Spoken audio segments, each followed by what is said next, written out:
heart is still in pain of losing Tabdi, my son, Police Senior Inspector Gidnat Karambas Tabdi.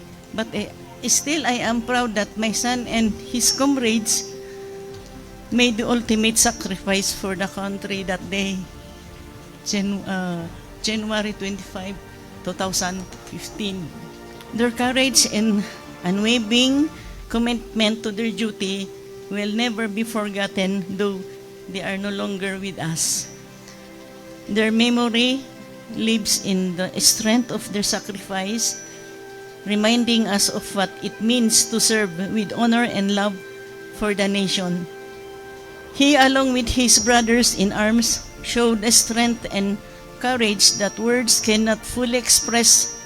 Their dedication to duty and love for the nation and family will forever live in our hearts.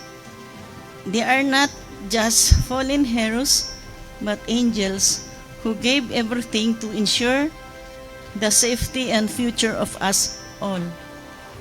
To all the families who share in the loss of their sons, know that we are not alone. We stand united in our grief and our pride. Our sons are gone, but they will never be forgotten. We will keep their memories alive, honoring their lives and their service. They will be forever remembered for their bravery, and the memory will continue to inspire us for generations to come. They sacrificed their life so that others will live.